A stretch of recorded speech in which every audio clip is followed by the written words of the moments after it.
Hello, everyone. My name is Deborah Stoll, content producer for MM&M's custom team, and it's my pleasure to welcome all of you to today's webcast, Exploring HCP Media Consumption in the Age of COVID-19 and Beyond, sponsored by Wolters Kluwer.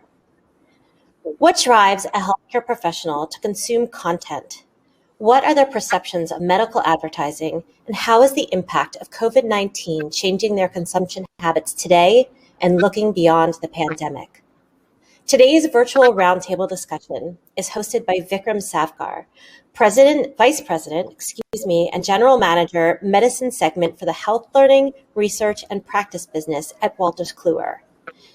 The panel includes Dr. Gerald V. Nacarelli, the Bernard Traben Chair in Cardiology, Professor of Medicine and Chief of the Division of Cardiology at the Pennsylvania State University College of Medicine in Hershey, Pennsylvania. We also have Dr. George Matthew, the Chief Medical Officer for the North America Healthcare Organization for DXC Technology, and Dr. Nancy Mannion, nurse leader, educator, and consultant in emergency care and emergency department operations. At this point, I would like to encourage all of you out there to interact with us. A major portion of today's session will be a presentation by our speakers, but the final portion will be to answer your questions. To ask a question, look for the Q&A box on the left side of your screen next to the Handouts tab, and simply type in any questions you'd like to ask. And now, without further ado, it's my pleasure to hand things over to Vikram. Thank you very much, Deborah, and thank you for everybody tuning in today, and thank you especially to the panelists. I'm really excited, a great range of perspectives on the panel, and I'm looking forward to learning a lot alongside the audience for the next hour. So my first question to each of the panelists, and I'll start with you, Jerry, and then go to you, Nancy, and then finish with you, George. We've all just spent a year in the midst of the COVID pandemic, one of the strangest years we'll ever experience in our lives. It's changed every aspect of our lives, for better and for worse. I'm particularly interested in the most interesting way that the COVID experience, the work from home experience, has changed the way that you consume and have access to up-to-date clinical information. So let's start with you, Jerry. Well, I think the first thing is today I'm working from home, and I wasn't working from home very often, prior to the COVID pandemic.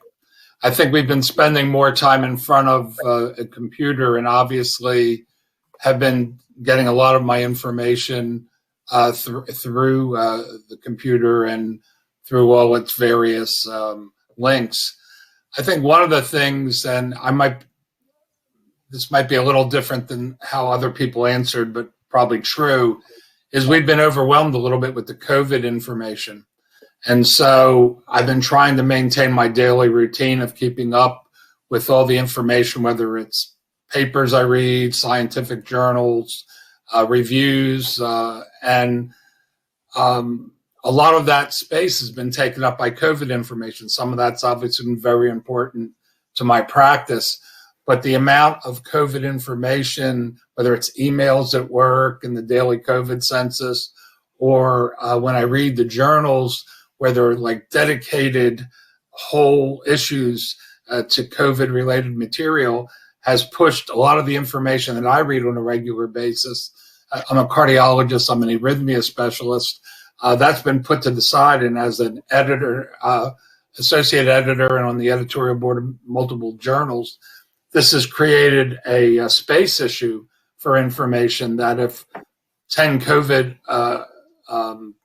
related papers are accepted, that's 10 less papers that are accepted in other areas, whether it's cardiology or medicine. So I think there's been a big change. I do think as we talk on, we're going to see that some of these changes, for example, working more from the computer, less from a print area, has just accelerated, I think, what was happening anyway. And although there may be some return to normalcy, I'm not sure it's going to be a complete return. Thank you. I think we'll definitely pick up some of those themes in later parts of this conversation.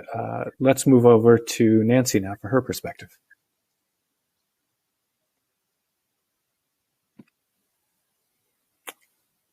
And you're on mute, I think, Nancy.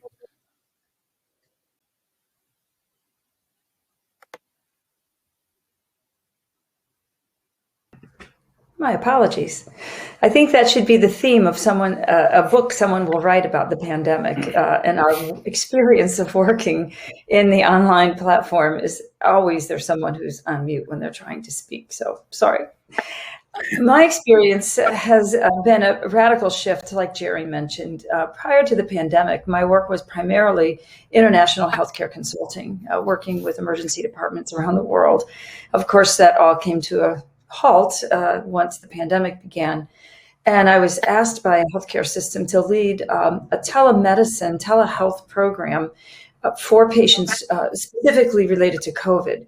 So it was a big shift clinically for me to move from, working in working around the world to basically being a remote worker, managing a team of nurses who are managing COVID patients over that period of time. And that work still continues to today.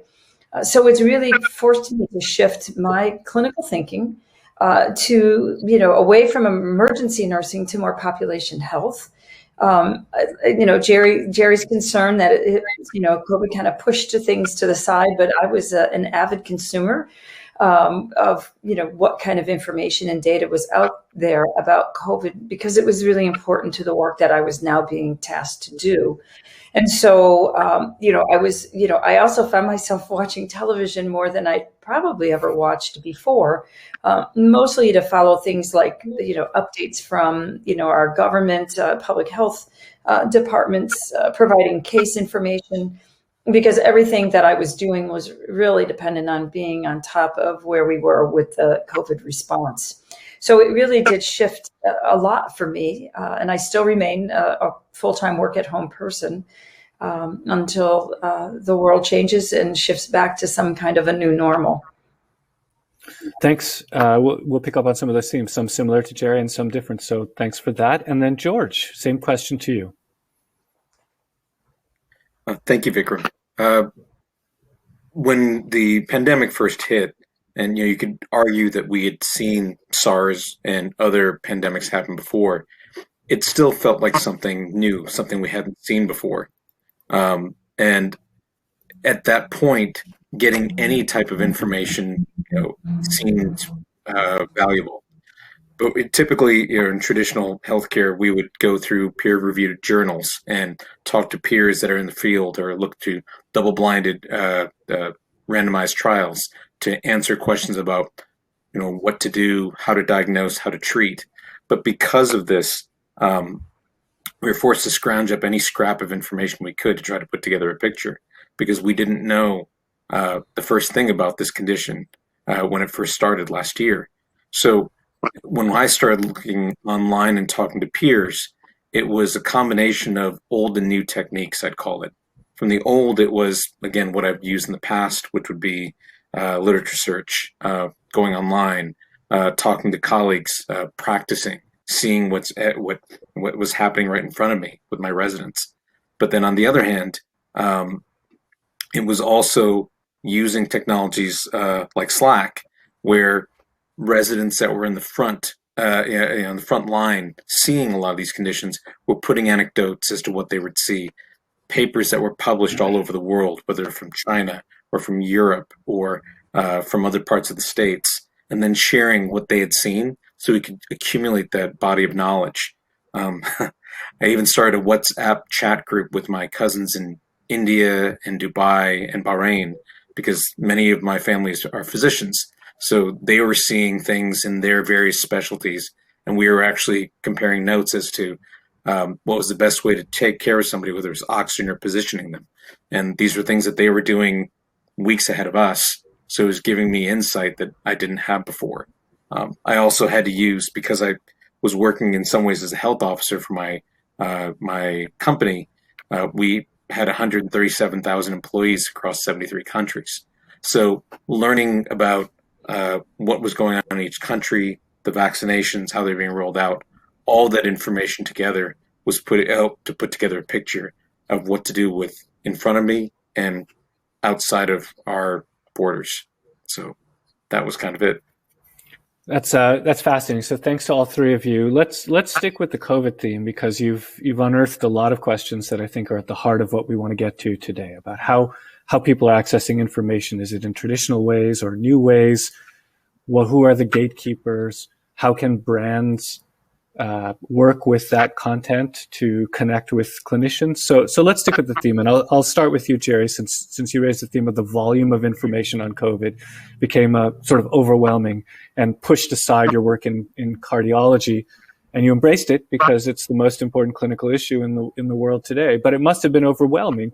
How did you respond to this glut of information? Did you find yourself falling back on traditional peer-reviewed journals? Did you find yourself leaning more towards new social media type content? Did you do a little bit of each? Where did you find your point of confidence in that volume of information? Well, I think George made a good point, is that, the level of science initially wasn't very high. A lot of this was observational.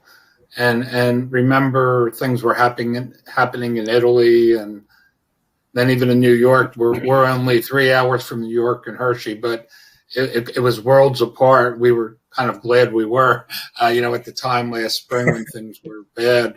But we were getting information from these hotspots. But a lot of it was observations. We saw 10 patients, and this is what happened, and we tried this and it didn't work, or we tried this and we thought it worked. So again, the level, it wasn't that people were trying to transmit misinformation. That's all we really had. It was not the time for prospective randomized, adjudicated studies. We were getting a lot of information. Frankly, probably the best information I got was internal. Our division chiefs meetings, which was once a week, were now 3 times a week. We were getting daily highlights, internally, about what the latest was locally and how we were responding to that. But it was, the world didn't stop just because we were getting all this information. We still had to take care of our patients. We still had to keep updated on what we did. I was thinking, as George was talking, the last time I've been to a meeting with other peers, which was a modest meeting of like 100 and some people, was January 2020.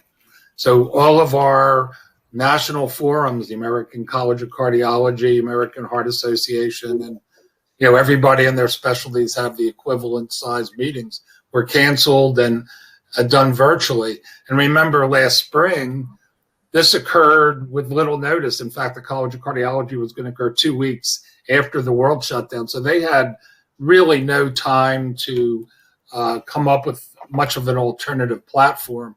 By the time the Heart Association occurred in November, they were very prepared, and I was able to spend a weekend actually learning more than I normally learn, because I locked myself down. I could watch a session live, and then I could finish that and go back and do the other 3 simultaneous sessions, that were on tape delay, which if I had been at the meeting, frankly, I actually got more CMEs and probably learned more by being locked down than if I'd been there, because, you're running from one end of the convention center to the other.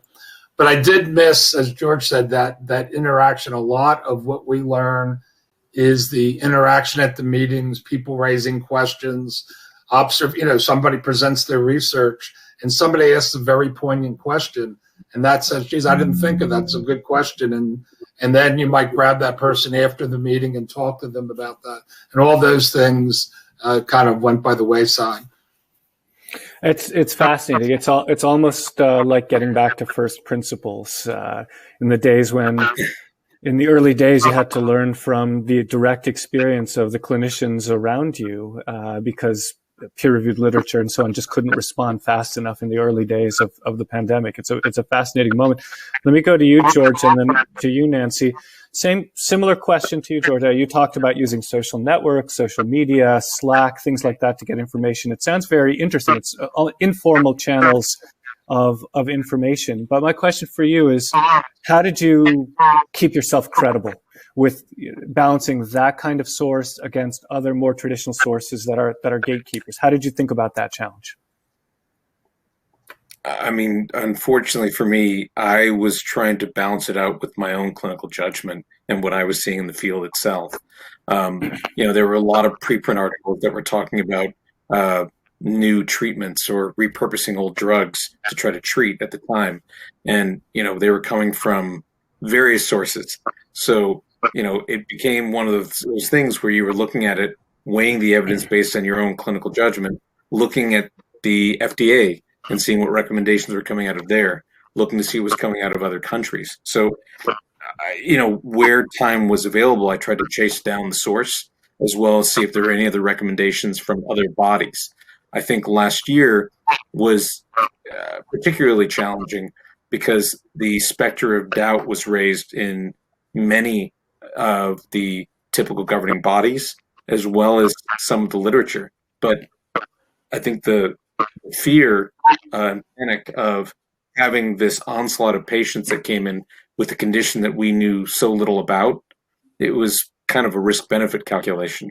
We had to figure out what to do with the number of people that were critical at a certain period of time.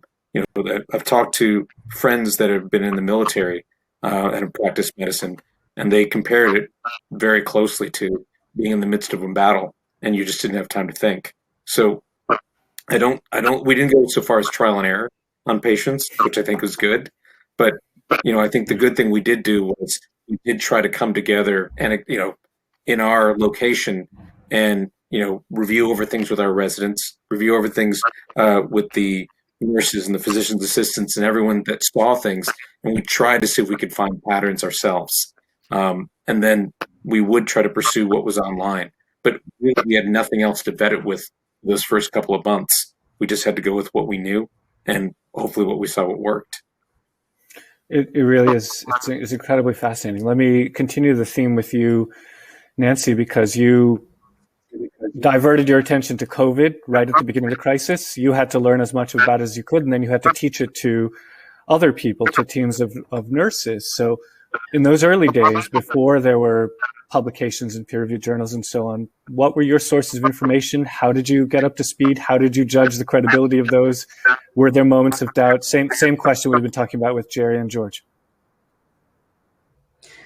So for our team, I have to say the experience was like, you were laying the train tracks down and the train was right over my shoulder.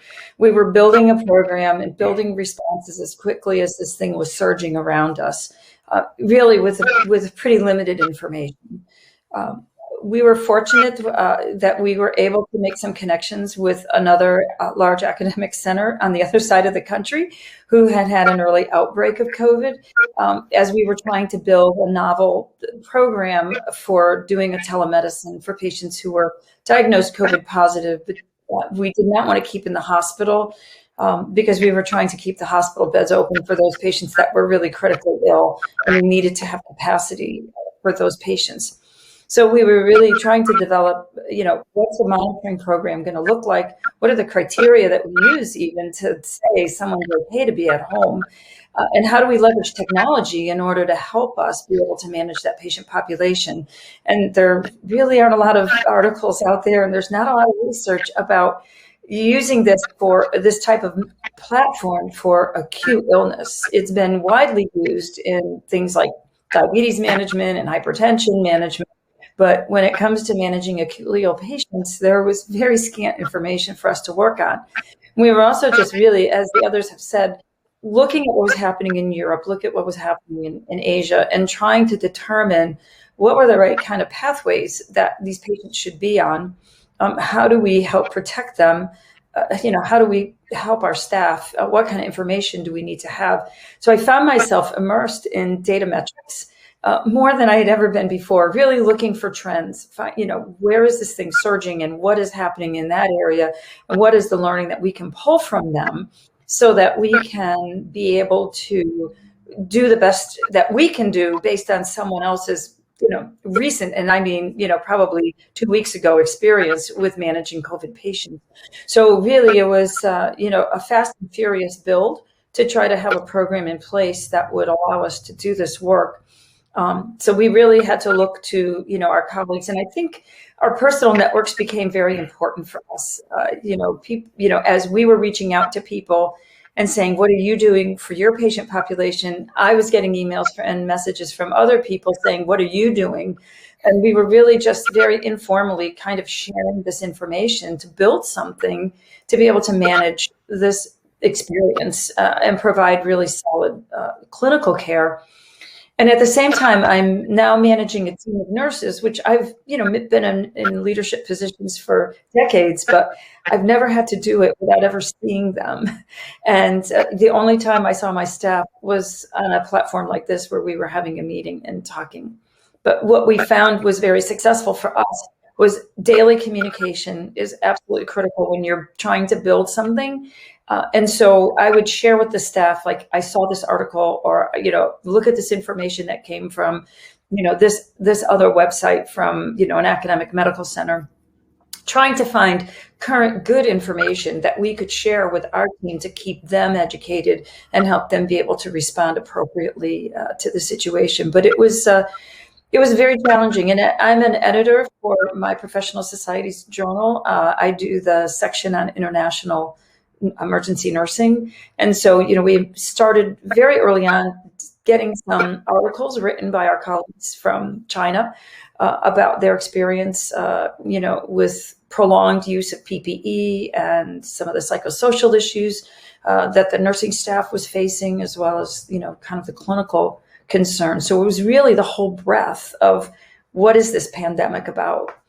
That we were really just trying to consume, and it was kind of coming at us like out of a fire hydrant and not out of a teacup in terms of the amount of information that was just barreling through. So I've said fascinating a few times. I'll say it one more time and then I'll move on to a different word. But it is fascinating. The words that you've used, that you talked about using your own personal networks. You talked about looking at raw data. You talked about social media. You talked about conversations within the context of your own hospital or your own organization. And this very raw and elemental form of getting access to information and drawing conclusions based on it, this is how all three of you had to respond in the early days of pandemic. You couldn't afford to wait for something to be published in the journals that all of you yourselves work on in some way, shape, or form. So let's move forward then and think about post-COVID.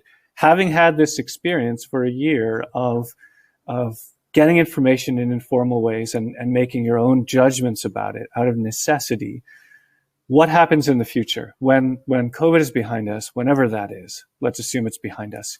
And we move forward to more of a new normal way of working. You won't have pressing issues that come out of nowhere and that dominate your mind space.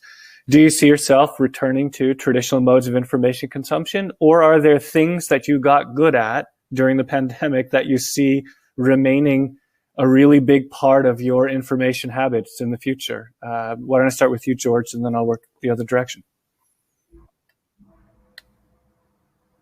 I think you're maybe on mute. Oh, give me 1 second. No, you're back now. I can hear you. Okay, good. Thank you. I'm curious to hear what the others have to say, but I know for me, old habits die hard. I will probably be falling back on some of the habits that I've been doing for 20 plus years. But that being said, my eyes have been opened, if you will, that there are these other sources that people post on regularly that have fairly robust information. And I do think I will be using it, your typical adoption curve, right? It starts off low, starts going up. And as you start noticing the ease of it, you start using it in lieu of some of your more traditional models. I probably am still going to be falling back on some of my older practices for now, but I can imagine the next year or two, as I start trying to field those interesting questions that come up, or things that come up that are very critical for a patient. If I can't find it through my normal channels, I'll try these other channels again because it worked when I really needed it. And I feel like for me, that's how I'll eventually adopt these new modalities. Thanks. And Jerry, same question to you. Yeah, I really think it's a little bit of a mix, as George said. I think one of the positive side effects of COVID was some of the things that were changed faster. So Nancy mentioned telehealth. We were not prepared at all last March for telehealth. People have been spending all kinds of time to do this, and all of a sudden we had to do it, and we were forced to do it. So we've made, at least at our hospital, big gains in that, but we should have been there already. We just weren't. I don't think we were the only hospital system in that. I think we were moving away from print, for example. More and more, we were reading a lot of things online, and I think we'll continue to do that. I think it's going to be a challenge. A lot of the journals, some of the journals have gone to, the only way you can get a print version is to go, if you're if you're a member of that forum, you could access the print. But we were getting a lot. I think the other thing that really helped me was we were getting from the journals we subscribed to, or from the national professional societies, and internally, daily highlights, like click here and you can get all the information you want. Click here and this is the latest from this journal. And I got to the point where it was a real crutch for me, because that was a trigger for me to go to that information. And in fact, some of the journals, one was from the American Heart Association, wasn't giving us those triggers. And I was on the editorial board. We said, you need to give us that, because it's out of sight, out of mind. We're just really overwhelmed. If you trigger me, I'll go ahead and look at that information. So I do think that you're going to see, again, old habits die hard. I'm the oldest person probably here on the forum. But I do think that some of the positive side effects of this is that we moved a lot of people into some new forums. And again, if you're comfortable with them, I think people are going to use them. Thanks. And we've got a lot of questions coming in from the attendees, so I'm going to switch gears and jump into those questions. Now, a lot of the folks on the call come from the perspective of brands that are trying to build their story with clinicians like yourselves, so practitioners. So a lot of the questions are about how they can effectively do that. And I'll jump into that, and I'll throw questions to some of you as we go. So there's one question: how should brands refer to misinformation that could potentially be shared by social media? There's a lot of misinformation, I suppose, if you're a brand, a pharma company, or something like that, and somebody is spreading misinformation about your product on social media. You're concerned about the impact that has on clinicians, the impact that has on patients. What do you think is the right way for them to respond to that? Who wants to take that? I'll try. I'll give it a shot. Go ahead, George. I'll let you go. Are you sure? All right. Sorry, Jerry. The delay is throwing me off. Yeah. In times of crisis like this, it's a little bit more exaggerated, but I think even when it's not a crisis, having trust in the brand is key. We as clinicians, right, for everyone on the phone, we try to figure out the right way to treat the patients in front of us. And that means we need to have accurate information as to what the indications are, what the side effects are, how this can be used. And, obviously there are off-label indications to be considered as well. But, having that accurate information is vital for us to be able to help patients.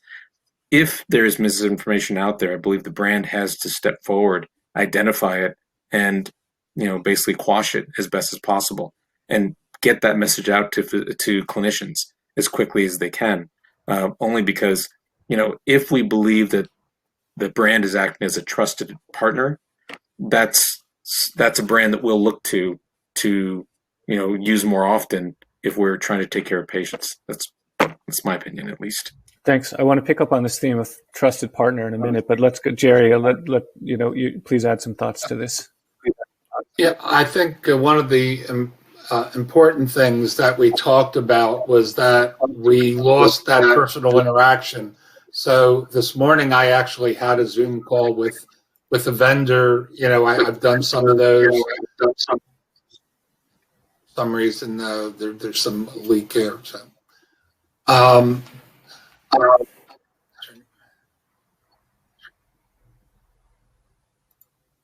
turning my volume down, but I didn't have that leak before. I don't know why.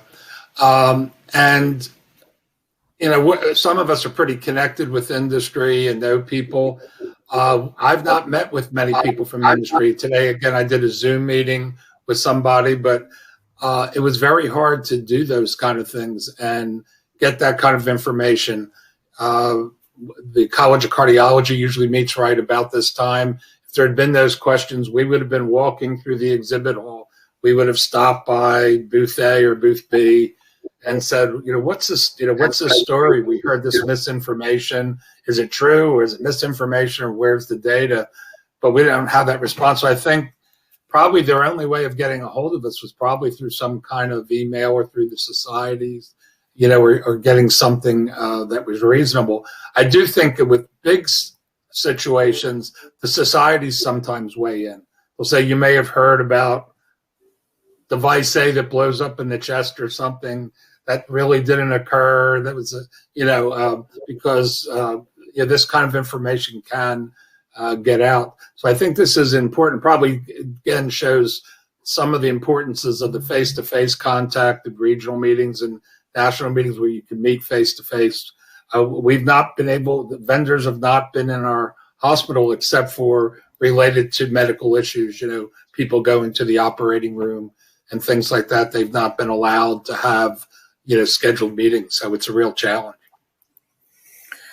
Thank you. And I'll just say for all the attendees, if you see me looking at my screen or clicking, I'm not checking my email. I'm actually reading the dozens of questions that are pouring in to try to do the best I can of get all your questions relayed to the attendees.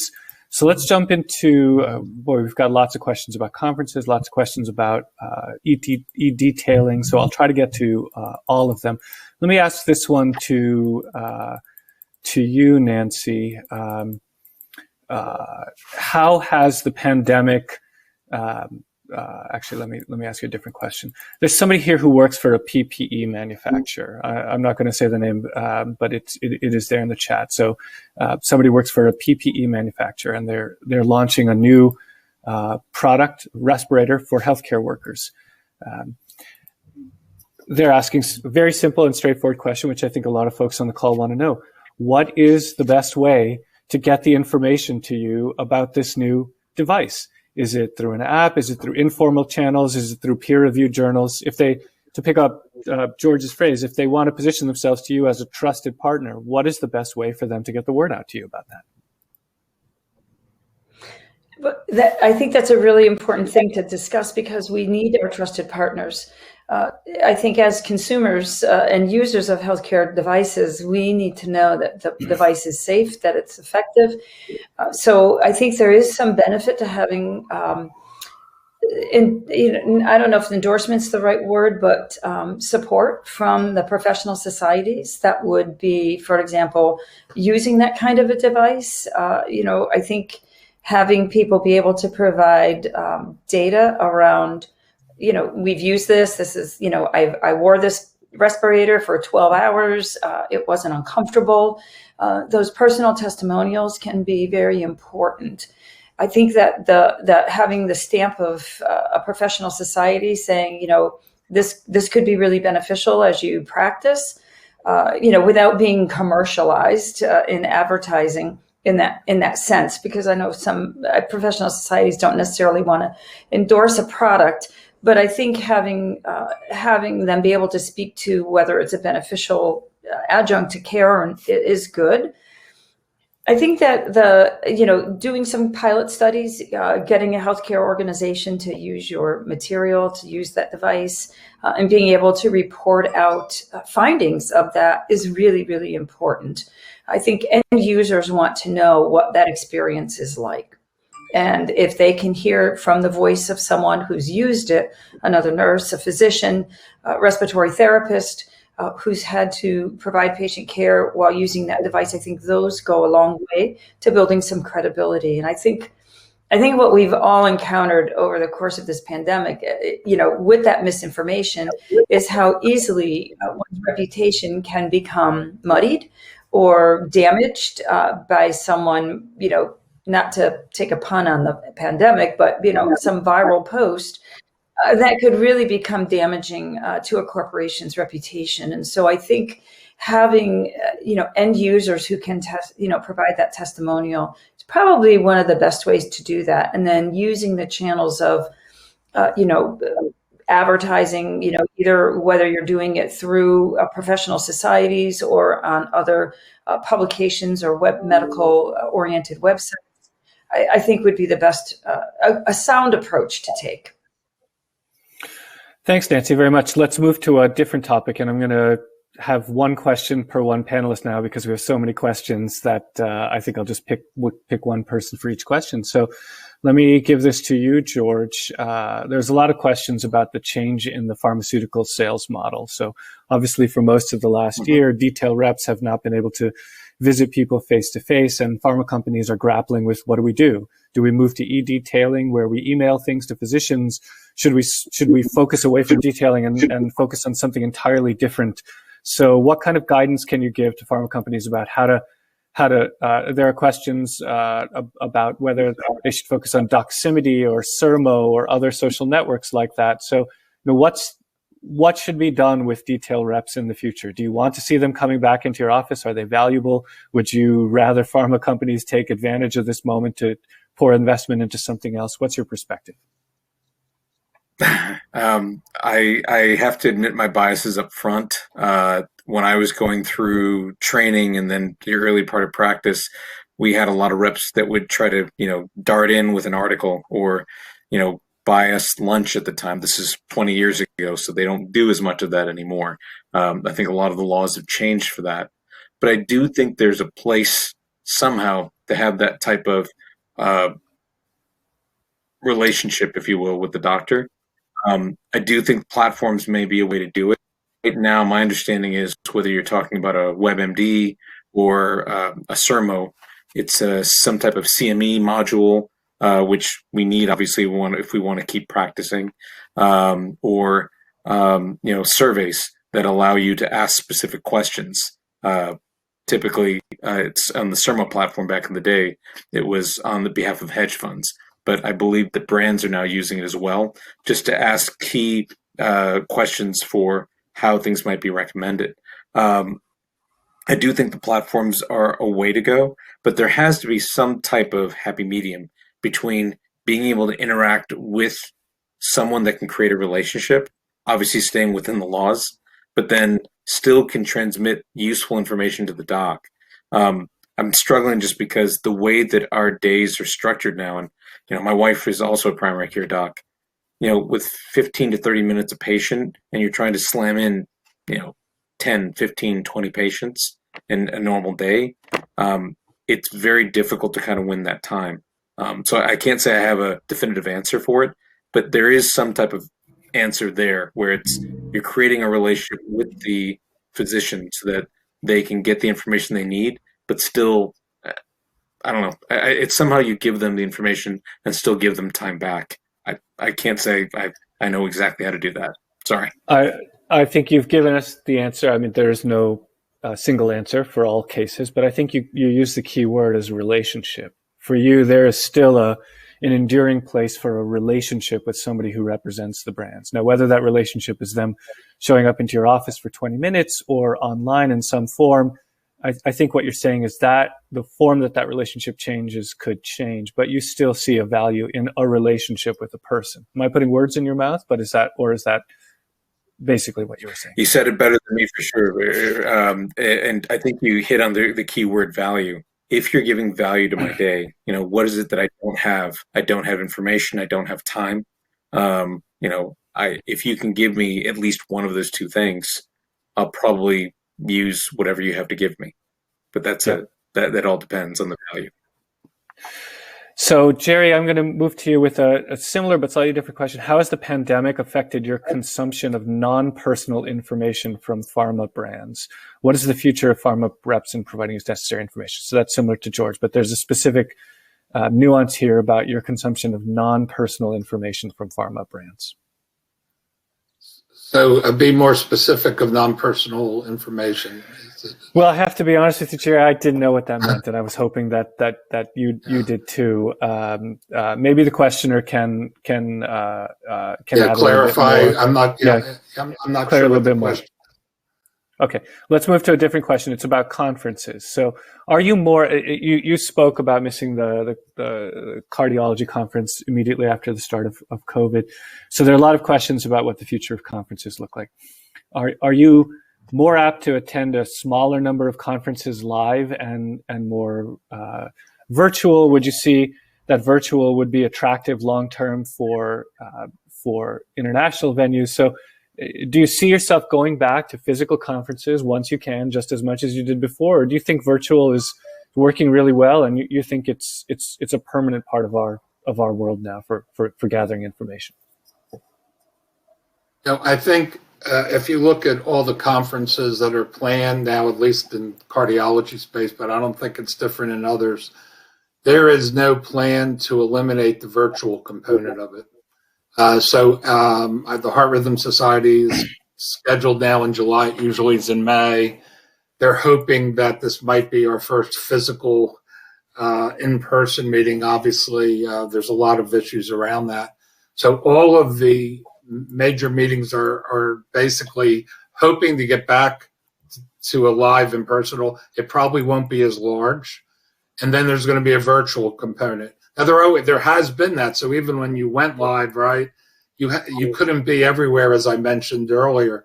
So sometimes you went back to your hotel room and you could get back and virtually capture some of that information, often the same day. Or when you went back to the hospital, you caught up because you couldn't go to all those. There's some interesting aspects right now, like the College of Cardiology, which was supposed to be in March, got postponed to May. One of the key reasons they're not having the live component is not what you think. Actually, most of us are vaccinated. There was they thought there might be a third or a fourth of the people there live. The universities and the industries are basically saying if you're going to go travel on business, you need special dispensation. So I could go on vacation now if I want to and take my vacation time and go wherever I want to go, try to do that safely. But if I went to Atlanta, which is where the College of Cardiology was supposed to be, I either had to get special dispensation going, or they'd say, if we give you dispensation, we have to give everybody, and we'd just be as happy that until things are safer, we don't want you traveling. And you could go on your own, but you're paying your own way. And once the College of Cardiology realized that, the meeting got canceled, because whether it was an industry sponsor or you work for Harvard Medical School, either way, they weren't paying. And if anything, we've been seeing industry being more tightened down than the hospitals over this. So I think for now on, let's say everybody was vaccinated and COVID went away. I don't see the virtual part of this going away.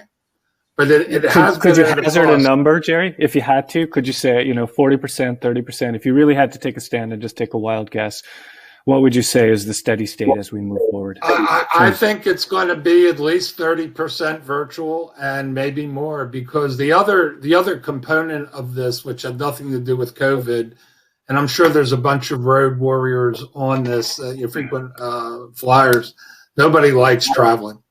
And maybe that's been a positive thing about COVID. I've been in a plane twice in the last 16 months, and it was basically for social reasons. And nobody likes waiting in the lines and going, all the wonderful things about travel. So I'm not sure how much of this is going to be true safety, or just that since some of these virtual platforms have worked, people now could use that as an excuse. And the other thing is the cost. And George and Nancy and I have met together on some committees, and we have a limited amount of CME funds and grant funds to travel, and you quickly go to one meeting and you're done for the year, and almost everything else you got to find a way to go or find a way to do it cheaply or share a room or whatever it is, or just, pay for it yourself. And so I really think that I wouldn't be surprised if the virtual components were as high as 50%. I don't know what George and Nancy think. Thanks for that. Let me ask you a quick follow-up question on the same theme, and then I'm going to jump to a completely different theme. There's a very specific question. When you go to these virtual meetings, do you go to the booths, to the exhibitor booths, to the vendor booths, and how valuable are they to you?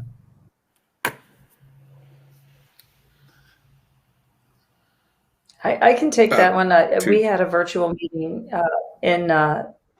for the Emergency Nurses Association last September, and we did have our exhibit hall online. It was fortunately the platform they were using, made it a little bit easy to access. But I think for some folks it was a little bit of a challenge to figure out how to have a conversation online with somebody. I think that it was. I think it was just a big learning curve last year for those societies that were doing exhibit halls, both from the vendor perspective and also from the participant perspective. But I think as we learn and we kind of, if we're going to do this, and I agree with Jerry, I think virtual conferences are going to be a permanent part of the landscape for professional societies going forward. And I think that people will just learn how to use those platforms better to be able to get that engagement with a vendor in an exhibit hall kind of experience. But it was actually like a little, you just could click on the space and it took you over to what was the exhibit hall, and then you just found the person you wanted to speak to. It wasn't the same as walking up and down. No, the key thing is if we can figure out how to get the coffee and the donuts in the virtual booth, then then we get traffic. But I think what you're fundamentally saying is there is a there, and eventually when the experience gets better, you think it will get sorted out, and people will want to go to the booths because what you learn there is fundamentally valuable to you. I think that's what I hear you saying. Let's jump to there's several questions on the same theme, so I think this is interesting to a lot of people on the call. It's about what you consume outside of your clinical lives when you're quote unquote not working, which I imagine there wasn't very much of in 2020.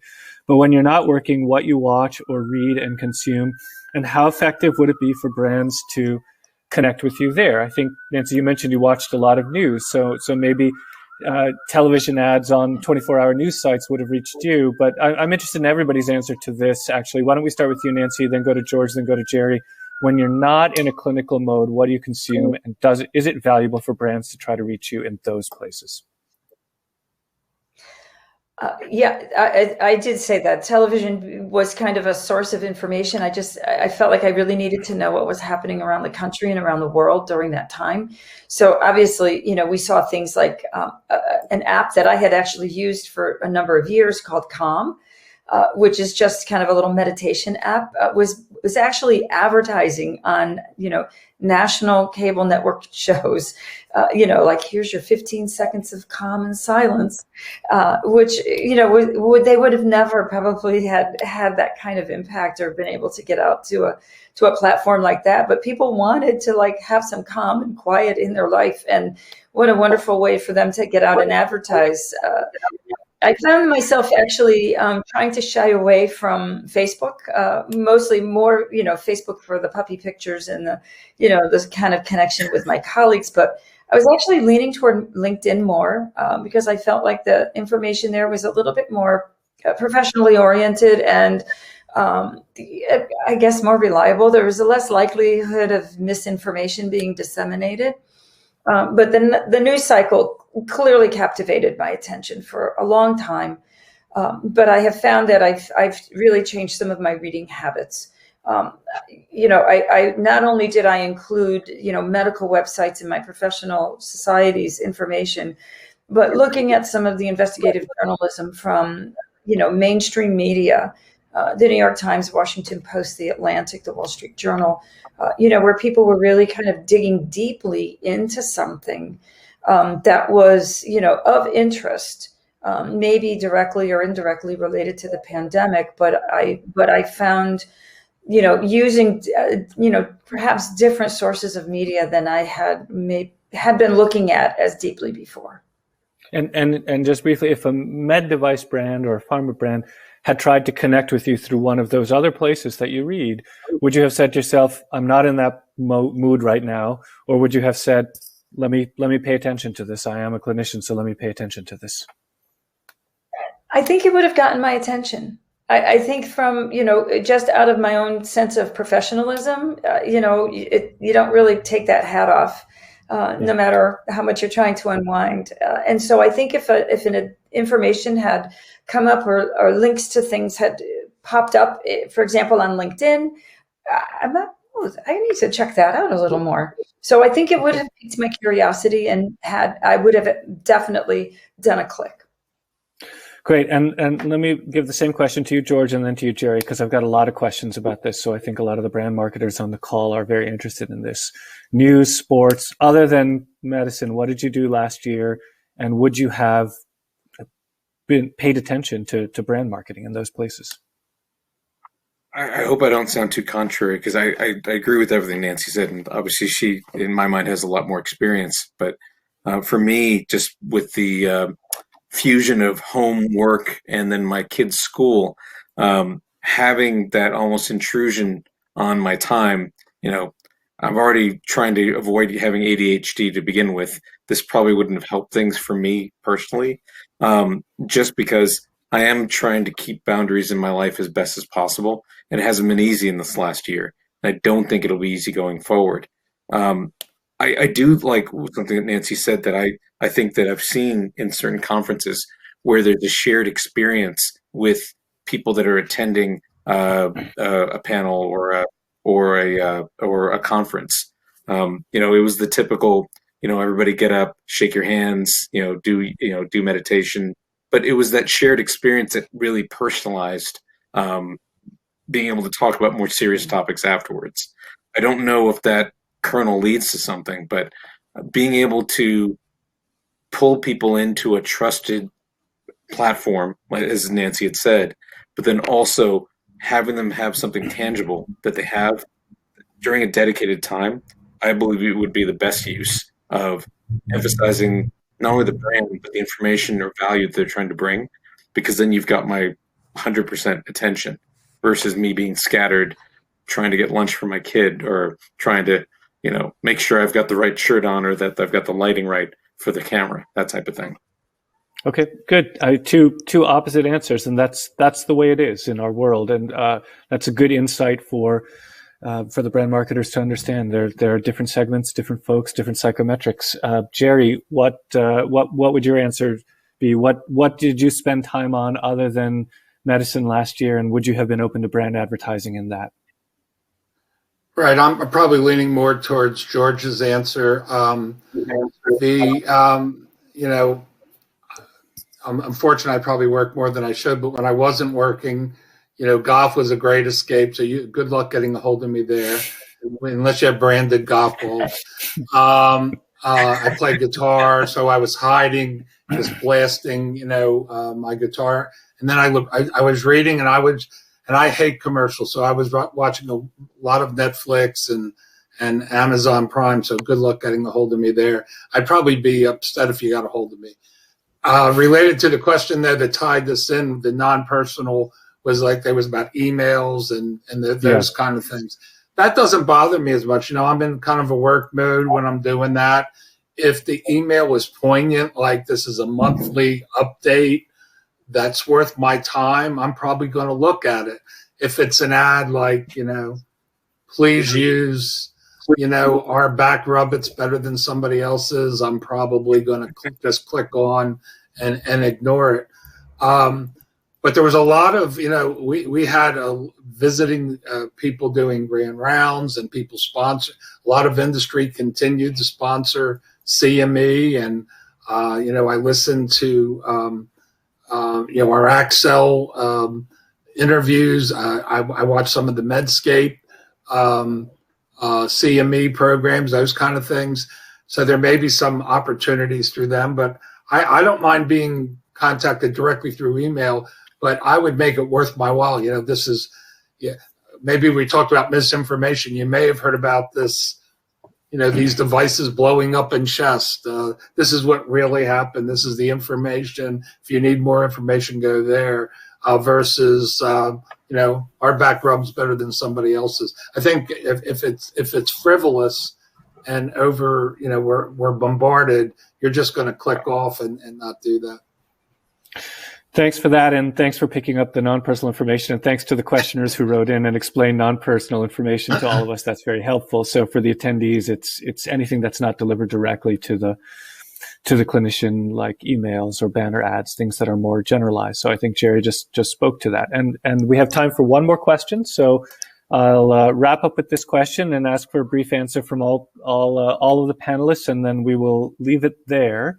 I think there are a couple of key words that have jumped out of from our discussion today. One of them is relationship.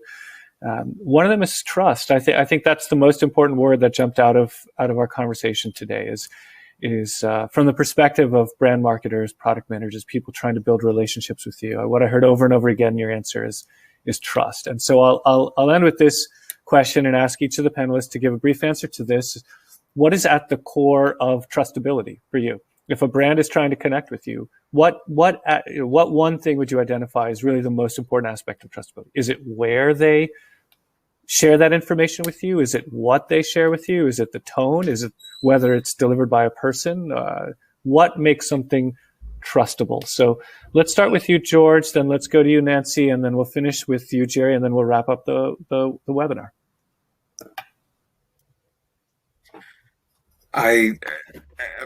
Honestly, I think that's what it comes down to. I know nothing is perfect, and what I've found in relationships, whether brand or with people, being able to share flaws or gaps shows vulnerability, and then that is trust to me. I don't know how a brand bridges that gap, but that's what I think they have to figure out to really build trust with clinicians, patients, the whole caboodle. I think I missed the first word of what you said, and the attendees might have also. There was a brief blip. I think that was the operative word. What was the first word? Honesty, transparency. Honesty. Okay. I choose one. Yeah. Honesty. Okay, fantastic. Nancy, over to you.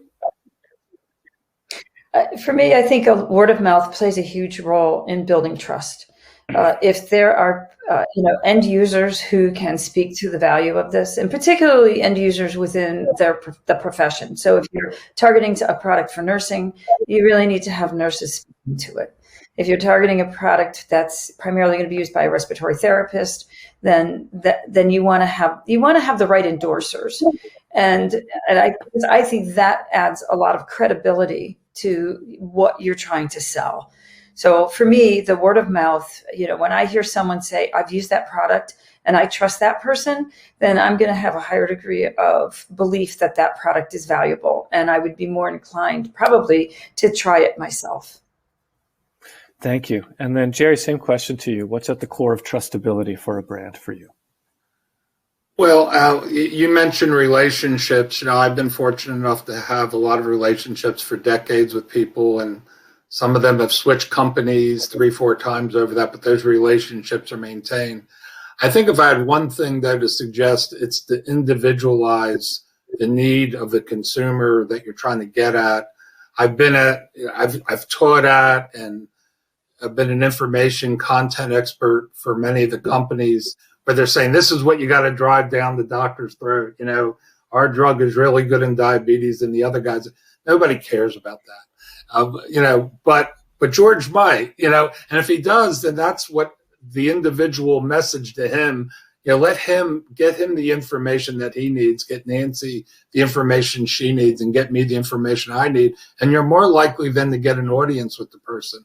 But if you're just driving and trying to look good in front of your boss, I'm probably talking to a bunch of bosses now that said, if you don't do this, you're fired. But I think they're doing it the wrong way. I think they really need to individualize that need and be available, when there is a question. Questions do come up, and then we'll say, well, who is the rep from company A or company B? And if they're not can they put us in contact with the right person? They're not always as connected, and with the change in all the industries of people moving around. Some of those relationships that we used to have, we don't have anymore. Well, thank you. Three panelists, three different answers to that question. And it just goes to show that the task is not easy from a brand marketing perspective. It's a complex world, and there's a lot we have to do to connect with clinicians. Well, I hope we've done a good job of helping all of you gain some insights. I want to thank the panelists, did an absolutely fantastic job. There's that word again, but it's deserved. And I want to close with a quote from somebody, one of the attendees has just written in, and I think she speaks for really everybody who's listening. Thank you for the webinar, but thank you, all of three of you, more importantly, for your time and sacrifices over the past 12 months. I think we and everybody in the country is deeply grateful to you for that. Thank you for a really interesting, stimulating panel. And with that, I will hand it back to Deborah. Thank you so much, everyone, for a wonderful presentation. Unfortunately, it does look like that's all the time we have for today. On behalf of MM&M, I want to sincerely thank Wolters Kluwer for sponsoring today's webcast. Also, a big thank you to our speakers, Vikram, Gerald, George, and Nancy, for sharing their insights. And of course, to all of you, our audience, for tuning in and participating. Today's webcast will be available on demand on the MM&M site under the events/webcast tab for up to 1 year. So you can revisit it and tell others who didn't make it today about it as well. Once again, thank you to everyone. We hope you're staying safe, and we'll see you soon. Thank you.